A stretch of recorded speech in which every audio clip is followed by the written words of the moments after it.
already printed off my lunch choice pictures. All right, so here are a couple of questions on Teachers Connect that I found that I just want to put my little 2 cents in.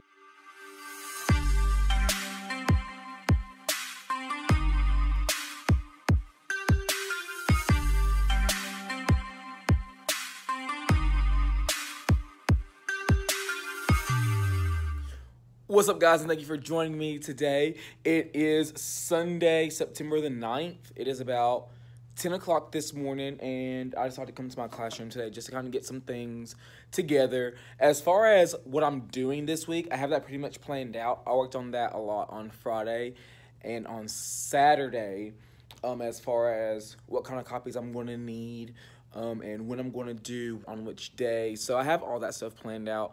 I'm just going to make sure that I have the right stuff in my daily folders. So how I kind of organize my day is I have this little pocket chart right here, and I just have a folder that says Monday, Tuesday, Wednesday, Thursday, Friday, and then extras. And that's just kind of how I plan for the day. So whatever day, like tomorrow, what I'll do is I'll just pull out my Monday folder, and it has all the copies that I need for that day in there. So there's that. And then the extras is if I were to have extra time, I just pull some stuff out of that extras folder and have some extra work for my kids to do if they need that. But that's kind of how I do that. I'm just going to stuff my papers in there for the week. I'll have to rewrite my objectives for the week. And then what I plan on doing for the rest of the time here is I'm going to be printing off a lot of stuff. So my kids are going to start making their own lunch choices this week. I usually,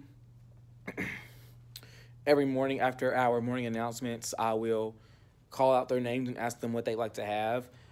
What I'm going to start doing is I'm going to have them start doing their own lunch choices. So how this works is they each have their own little green dot with their number on it, and all the numbers start right here in this spot right here. They'll have choice 1, choice 2. When we have a choice 3, we'll have a choice 3, and then at the end is lunchbox. Right now, how they usually do it is they have 2 hot entrees, and then once we get into the groove of things, we'll have a cold entree. So that'll be that choice 3, be a cold entree. But what I'm going to do is I'm going to have them start doing it this week and kind of help them out. I have some picture cards of our lunch choices, and I'll just put the picture card right there. So if they can't read like the word quesadilla, they know what it is by looking at the picture. So I'm going to be printing that stuff off.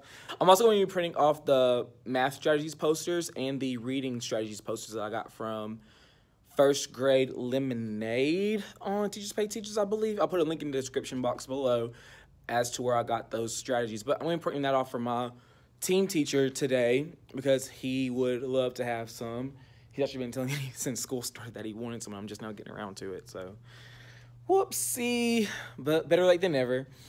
I'm going to be printing off that. I'm going to be moving one of my friends who is sitting by himself. I'm going to be moving him up with the group because he's been doing fantastic the past couple of weeks, and I think that he can handle coming back with the group and making sure he's working and not bothering people. So I'm going to do that. I'm going to check for friends of pencils this week. I'm going to give them their prizes for that, and then I'm out. I don't plan on being here past like 2. So that's going to be my day today. I will check in with you guys in just a moment.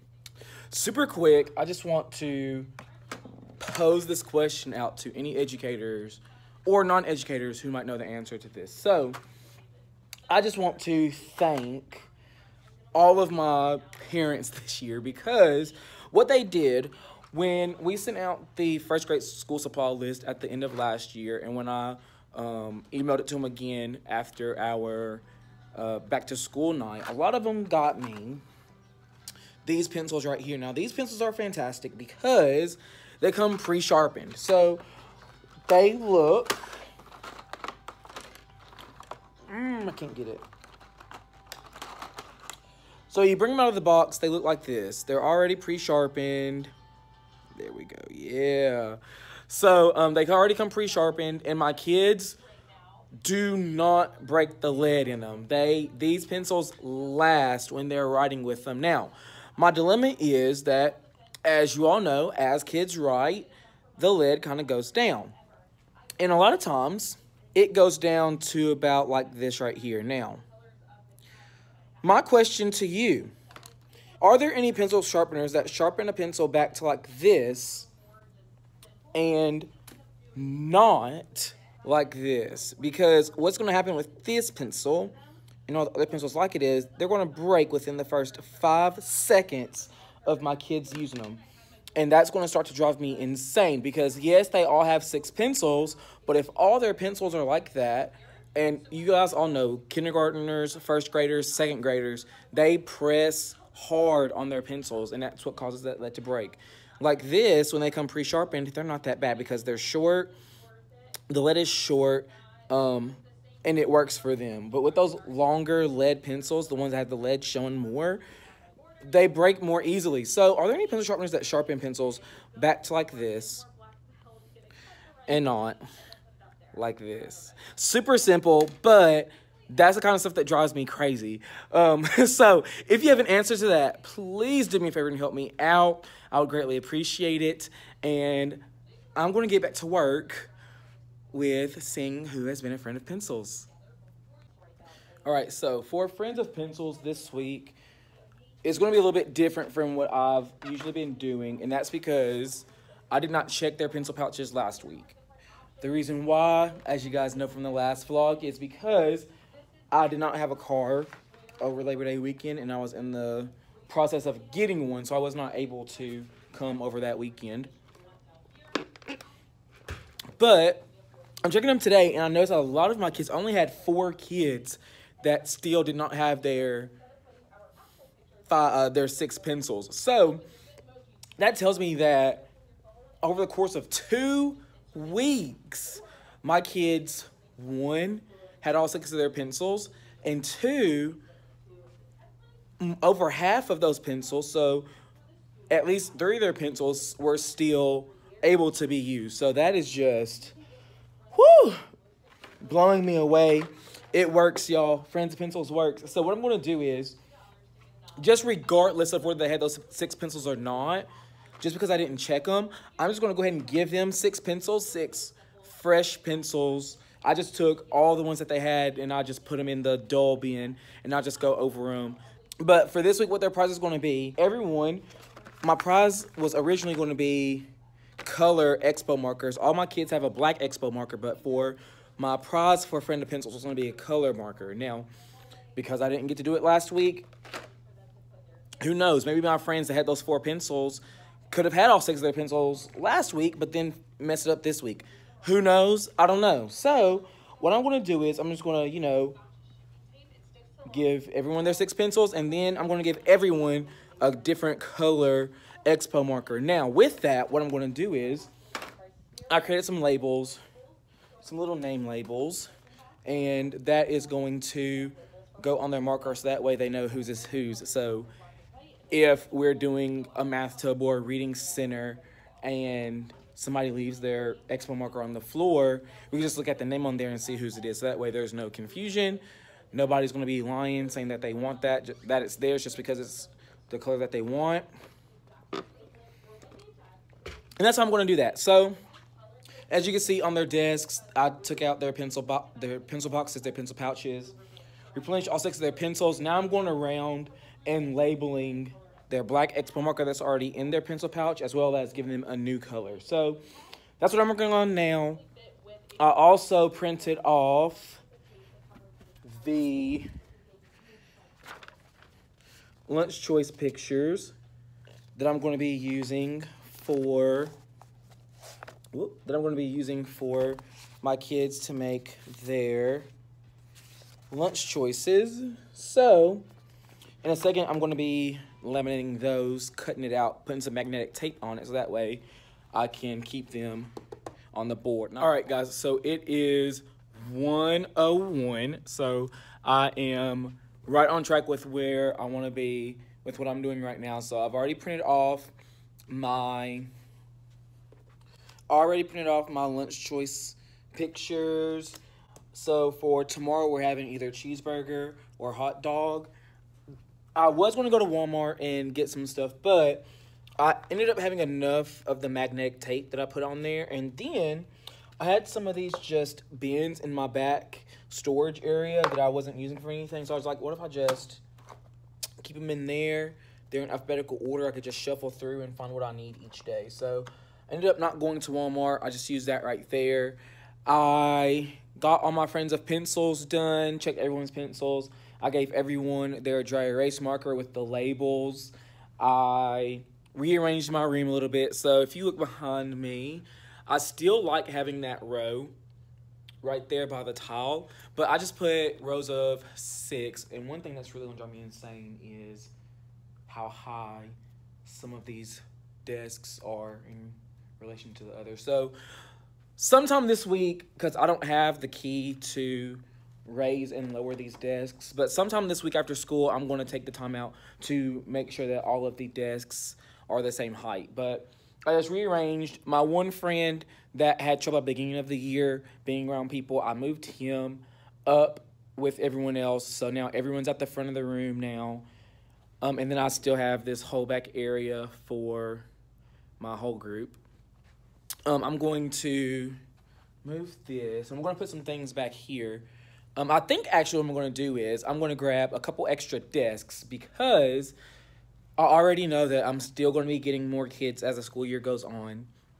I'll probably get one before the end of fall break. So I'm going to go ahead and put 2 more extra desks in here, and I'm going to set them by themselves. And the reason why is that if I do get another child in my classroom, it'd be super easy for me to pull that desk up and move it with the rest of the class. I also want to have a couple extra desks for if there is anyone in the classroom that at any particular moment they can't handle being near the people that they're with, they can take their stuff and move to one of the back desks so that way they won't be bothering anyone and getting in the way of other friends working. But I think I'm going to come Monday morning and pull a couple extra desks from the storage room and put them in here. A couple things that I need to do. I need to still fill out my file folders for the week with what I'm doing. I also need to go ahead and clean my desk off and then my crap table. I just call it my crap table because it's just filled with stuff. But I need to clean that stuff up. And then after that, I feel like be ready to go. So if I could do that in the next hour, which I think I can, I would make my time as far as when I want to go. So I'm going to put you guys back down, and we will see at 2 o'clock if I make it or not. Okay, guys, so it is 2:26, and unfortunately, I'm still in my room, but it's not because I have extra stuff to do. I'm actually done with what I needed to get done today. It's because of that. So I'm just dilly-dallying around. I'm watching The Greatest Showman on my Apple TV right now, just kind of pass the time until it stops raining. But I'm done with everything else. I'm just right now just straightening up some things. Some things I was going to do tomorrow morning before the kids came, but I might as well just go ahead and do it now since I'm waiting on the rain to stop. I have their morning work out on their desk for tomorrow morning, and it's just a review of last week, just balancing equations, making sure that both sides of the equation are equal to each other. And got my tables cleaned off for the most part. I just have a couple of things that I'm still straightening up, but other than that, done. And yeah, I'm just waiting on the rain to quit. That's it for now. I'll go ahead and check in with you guys later on this week. Good morning, guys. It is Monday, September the 10th. I got here a little bit earlier than I usually do. It's about 6:30 right now. I don't have to be here till 7:15. But I got here a little bit early because there are a couple of things I forgot to do yesterday. One thing I forgot to do was for our reading unit today, we are talking about apples, and we're using the informational text Apples by Gil Gibbons. And for today, we're going to make a KWL chart for what we know about apples. Now, I have all their KWL charts ready. It's just a printable worksheet that they're going to glue in their reading notebooks. But I forgot to make my big one for the class, so I'm going to make that really quick. I also need to look through the workbook and make sure I got the correct pages for what we're doing in math today. In math, we are doing counting on to add. So what I'm going to do real quick is I'm going to make my KWL chart super quick. And then there was one more thing that I forgot to do, and I can't remember anymore. Oh, I need to make sure that, I have my new math stations already. Yep, new math stations already out. These are going home, except for this and this, because we haven't talked about that yet. So these are not going home. But yeah, I'm about to make my anchor chart right now.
Finished product of my KWL chart. I think what I'm going to do is I'm going to go back and outline know, want, and learned, just so that way the want pops out more. They know what word that is. But I'm done with that, so I'm ready for my day. I'm going to go ahead and put you guys down. Good morning, guys. It is Wednesday, September the 12th.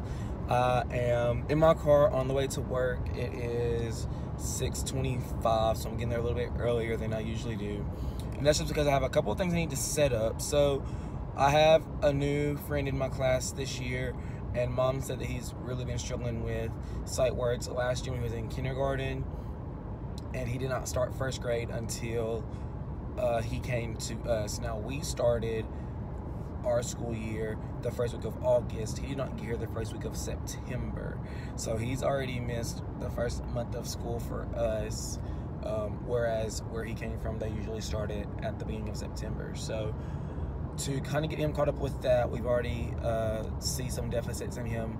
We've got him in different interventions to help at home. I'm making Mom some different things specifically for a lot of sight words and stuff. Reading is our main concern right now with him, so we want to get him up to speed on that. So I'm going to be sitting home with my friend a couple of games for him and Mom to play with sight words. One thing is the roll of word with the dice that we do. I showed you guys that in an earlier video. And then another thing that I'm going to do is I am going to take the phonics 4 in a row game that I have for our phonics lessons, and I'm going to turn that into a sight word game. So instead of, like this week we're working on short U, instead of having short U sounds, it's going to be sight words. When they play they're just going to have to say the sight word while they play that. So I'm going to do that, and then I'm also going to do the memory game. I know I told you guys about that we did for math, where they have to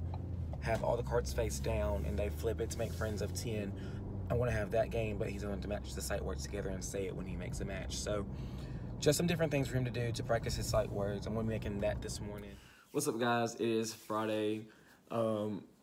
Sorry that I haven't talked to you guys since Wednesday morning, but from Wednesday morning to now, my week has just been kind of going down a little bit. So on Wednesday, I don't know what it was, but Wednesday was just weird for not only my class, but everyone at the school, just across the board. Wednesday was just a strange day. I mean, if it were me, I would just say it's probably because we had no school on Thursday. So knowing we didn't have any school on Thursday kind of, I guess, threw him for a loop. And it was just very weird. So on Wednesday, I just had, a bigger issue with the talking than I had in the past couple of weeks. Like I've been telling you guys that they've been getting better, at voice levels and all that stuff. But Wednesday was just off the chain. I had a friend throw a tantrum in the classroom Wednesday. I had just some different things going on. And so it was just a little weird. Thursday we had off. So on Thursday we had no students, but it was a teacher in-service day. So I left right at 2:45. I didn't stay any later than that. So that was yesterday. Today was also a weird day. Again, I attribute it to not having school on Thursday, just having the feeling of it being the weekend, honestly, on a Thursday, and having to come back on a Friday. I know it was kind of hard for me even getting up this morning because I was like, what? Because even though I was at school, I didn't have kids with me, so I don't know, it just kind of threw me for a loop. And I'm sure with a lot of my kids staying at home, it kind of threw them for a loop too, having to come back on Friday.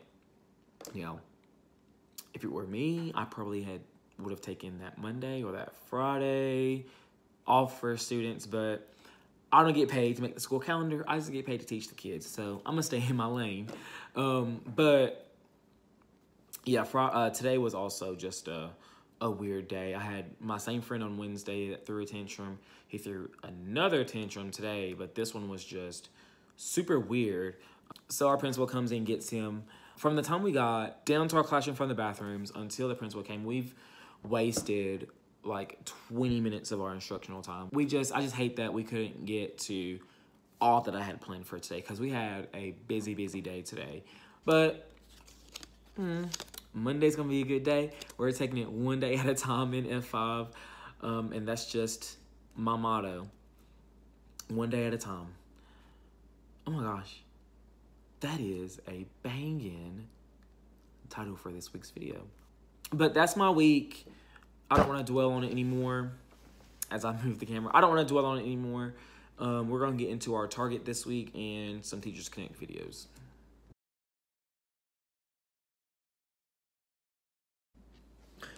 Okay, so this week for our target, we are going to be talking about guided reading. Now, I apologize in advance because for this target, I can't help you. Because to be quite honest with you, I don't have any experience with guided reading. When I was doing my student teaching for Residency 1, I was in a developmental kindergarten class, which means that I did not see guided reading groups because with, developmental kindergarten, although academics are a big thing, it's kind of like that in between pre-K and kindergarten. And especially with it being the beginning of the year, I was in there from September to November. Nobody's worried about reading in developmental kindergarten. We are worried about them knowing their letters and their sounds. So I did not get any guided reading out of that, which is totally understandable.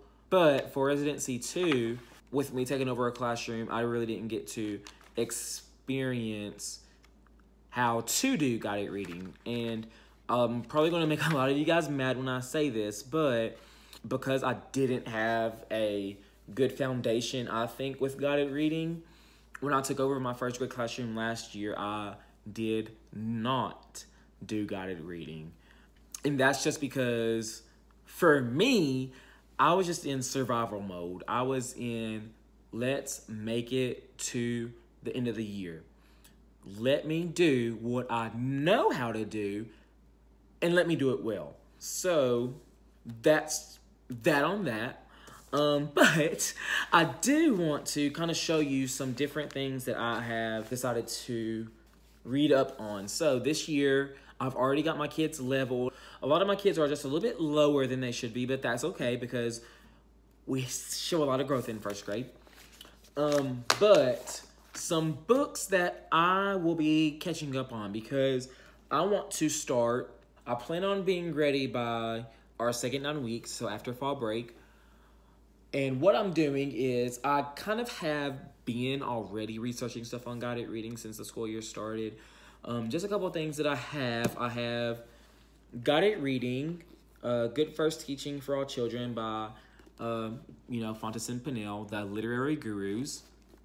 This book that I got from our reading interventionist. I also got this book right here, again, from two fabulous gurus, Irene Fontes and Gay Pinnell. And then I also have literacy workstations, making stations work. So I do have some workstations, but I haven't really added any more to them just yet, other than 4 in a row, roll a word, and our iPads. So I want to go through here and kind of see if there are any more literacy stations that I can use in the classroom. So I'm going to be using these. Oh, and then also another one, a colleague of mine in 2nd grade has given me this right here as well, which kind of is going to show me what is in one of these books. But I like that it's out on a printable version, so that way I can put it in my guided reading notebook, so I always refer to it. But it just kind of says whatever level they are, what they know, and then what they need to know to move on to the next level. And then one thing that I want to ask you guys is, how do you do your guided reading? Are your guided reading groups the same as your reading center groups? Are they different? I think what I want to do is, I do not want to have my guided reading groups the same as my reading station groups, my reading center groups, because I don't want them to think that, oh, I'm in the low group, or I'm in this group, or I'm in this group. I don't like that. I like to kind of mix them all up, and then I'll just call the kids as I need them. I also have a lot of behaviors that are on the same reading level. Imagine that. And I don't want them doing center stations together, having to do guided reading together, because, oh my gosh, they do not need to be together, and I do not want them together. So that's another reason why my guided reading groups are not the same as my center groups. But I know that was super quick. I know that wasn't super helpful for you guys, but sorry. But I do want to get your opinions on this target, just to help me out. How do you guys do guided reading? How do you do your groups? When you get your groups, what do you kind of do in your groups? I know that they all have their own book that's on level. I know that they do core reads or echo reads, and you work on different types of skills, whether those are phonics skills, comprehension skills, vocabularies. I just have lots of questions that I kind of know the answer to those, but I just want to know, what do you guys do? I want to know, is it the same across the board? Is it kind of different? But yeah, let me know in the comments. And we are going to move on to some Teacher Connect questions.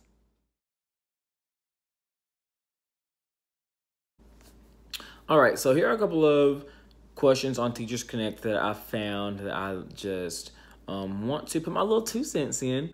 First one comes from LaTanya from Smarty Style, and she posted this on Sunday. Some days and weeks are better than others. Girl, you telling me. But what are some things that you do to shake off a rough teaching week? Some responses that she's gotten is knowing that a new day brings new possibilities and just keep looking forward. One person says, take care of my mental health and know that each day is a fresh start. Play peaceful music in my home, and just generally bring a sense of calm to my home environment. Someone's talked about using a diffuser. And then another one said that they debrief, they read, they watch their favorite movies, spend time with friends, go for walks, stuff like that. So what I do is I just try to keep in mind that each new day, each new week is going to be different, and I just try to find the positives in all of that. One thing that I also do to kind of shake that off is, as you guys know, I commute to work every day, and I kind of use the commute to work and from work as to kind of listen to. I just love listening to podcasts, just to kind of calm myself down after a long day, or to prepare myself for the day that's ahead. I also eat and sleep. But those are some of the things that I do. And honestly, me talking about my day and just kind of getting some things off my chest and being able to confide in someone is enough for me to just kind of feel a little bit better about situations. So those are some of the things that I do. That was one question that I wanted to kind of see what you guys thought about that, and just give my little sense on that as well. The next one comes from Carrie, and her question is, what do you do when a grade level teammate will not collaborate with you? She meets with us and acts like she's in agreement, but then will go off and do her own thing. Now, Carrie, this is what I got to tell you. Luckily, I'm on a team to where we plan a lot of things together. We do a lot of things together. But do we always do the exact same thing? Absolutely not. Now, as far as assessments and grading things like that, we obviously do the same assessments just so that way it's easier for us to kind of track our students and kind of see where some deficits are, and if it's kind of our style of teaching that's throwing them off, or is it kind of like across the board, everyone in the grade level just didn't get it. So as far as assessment, we do the exact same assessments. There is no difference in that, but kind of just how you teach things, I don't kind of see a problem with that. Now, if it's something like off the wall, is like you're teaching, like, let's say you're teaching Day Night Sky, instead of her teaching Day Night Sky, she teaches biodiversity or something like that. I don't know. I mean, that's kind of, if I were you, I would just make sure that, you know, whatever units that you guys are working on, whatever assessments that you guys are doing, that you make sure that you're following that. If your teammate is assessing your kids on the same content, but just teaching it a little bit different, I don't kind of see a problem with that, just because not everyone's going to teach everything the same way. Not everyone's going to want to teach things the same way. But I think as long as your assessments are all aligned and you guys can all use that data to kind of see where your kids fall, I think that's a-okay. But if like she's teaching a whole different type of unit, or if your assessments aren't really matching up, then I think that's going to cause some problems with you and your team, as far as when you're collecting data and kind of trying to see how your kids and how your teaching and your teammate teachings is doing. But that's kind of what I would do. I didn't answer that just yet because she just posted it today, but I will be commenting on that in just a second. So those are some questions that I thought were interesting on Teachers Connect that I wanted to give my insight on, and just kind of get some insight from you guys as well. So if you have any insights about Latanya or Carrie's questions, just go ahead and comment on Teachers Connect. I'll send a link out in the description box about both of those. But if you're not on Teachers Connect, I would highly, highly advise you to get on Teachers Connect. It is an amazing, amazing community of educators online that are sharing ideas, generating thoughts, asking questions. Just the knowledge back and forth between teachers is just, oh my gosh, mind-blowing and amazing. Put a link in the description box below, taking you to how to sign up. But other than that, that's all I have for this week. Thank you guys so much for sticking with me to the end. I will catch you in next week's vlog.